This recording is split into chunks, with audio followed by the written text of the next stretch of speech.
الله الله أغثنا يا رسول الله يا رسول الله يا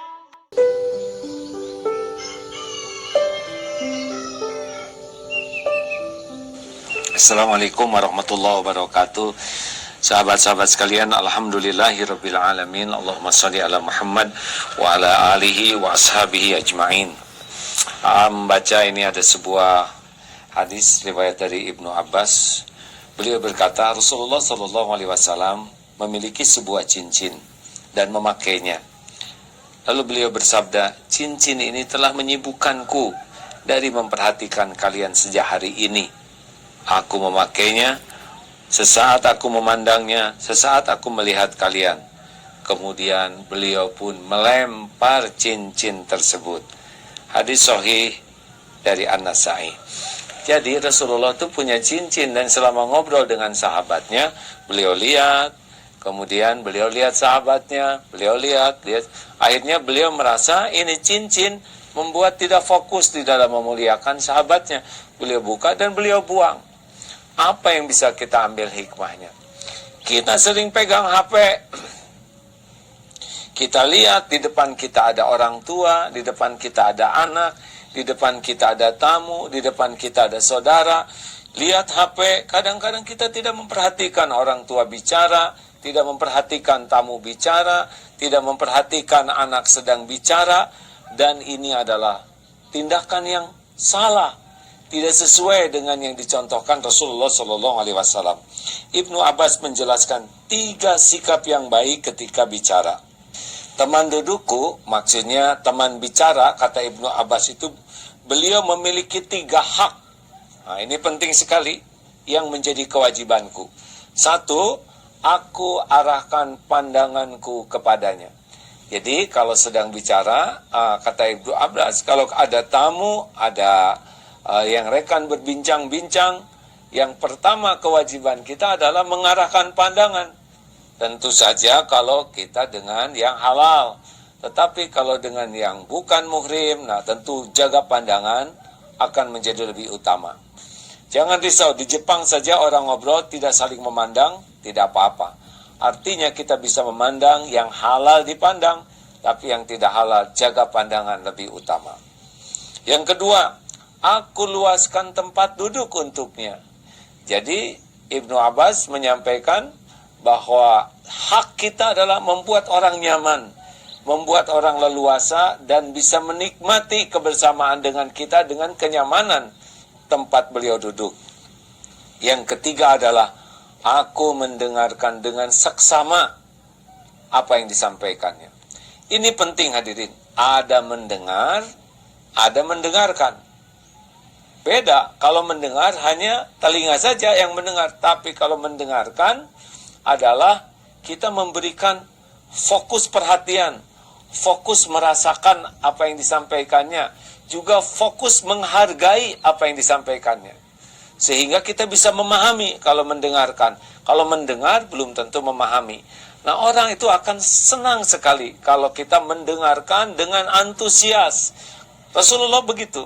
Kalau ada sahabat yang bercerita yang gembira, beliau ikut tersenyum. Kalau ada yang menakjubkan, beliau ikut terpesona. Kalau ada yang menceritakan yang sedih, beliau ikut prihatin. Kalau ada yang lucu, beliau tersenyum saja, tidak terbahak-bahak. Artinya, jangan mengabaikan kewajiban kita untuk menghormati, memuliakan, beradab dan berakhlak kepada lawan bicara kita. Sekali lagi ada 5 etika bicara. 1, fokus kepada lawan bicara. Ya, jangan sibuk dengan HP, jangan sibuk dengan kegiatan, jangan sibuk melihat kiri kanan, apalagi memperhatikan barang-barang di rumah, pintu kamar, atau hal-hal yang bisa membuat lawan bicara itu merasa diremehkan, tidak diperhatikan. Jangan, fokus tidak hanya postur, raut muka, tapi juga pikiran dan hati kita. Sebagaimana Rasulullah, kalau orang berjumpa dengan Rasul, pulangnya tuh puas sekali dan merasa saya adalah orang yang paling spesial di hadapan Nabi. Kenapa? Karena Rasulullah selalu fokus. Walaupun beberapa saat, kalau fokus seperti kaca pembesar, kalau fokus matahari, maka kertas akan terbakar. Terbakarlah hati orang oleh rasa senang, rasa bahagia, dan bisa mencintai kita karena kita fokus. Yang kedua, kalau kita berhadapan dengan orang lain, jaga postur tubuh kita. Harus sopan. Rasulullah tidak melonjorkan kaki, Rasulullah juga tidak sambil sandar-sandaran yang membuat orang merasa direndahkan dan diremehkan. Coba perhatikan postur tubuh kita, menghadap itu lebih baik, kaki jangan diangkat, juga posisi tangan jangan seperti yang sombong dan merendahkan, karena bahasa tubuh ini pun sudah menceritakan banyak hal. Semakin kita menghormati, semakin kita akan terhormat. Yang ketiga, kalau dalam bicara, jangan mendominasi pembicaraan. Ingat ya, kalau kita suka terlalu banyak bicara, kita tuh sebetulnya sedang membuka aib kita sendiri. Kesombongan kita akan nampak, ujub kita akan nampak, kedengkian kita akan nampak, kedangkalan ilmu kita akan nampak, kebusukan hati kita akan nampak. Sebaiknya secukupnya bicara. Lebih banyak menyimak, lebih banyak mendapat informasi, mendapat ilmu, itu lebih baik. Bicaralah seperlunya dan secukupnya. Tidak harus menunjukkan kepandaian, tidak harus menunjukkan apa-apa, kecuali kita memberikan penghormatan yang terbaik dan ilmu serta informasi yang diperlukan dan secukupnya.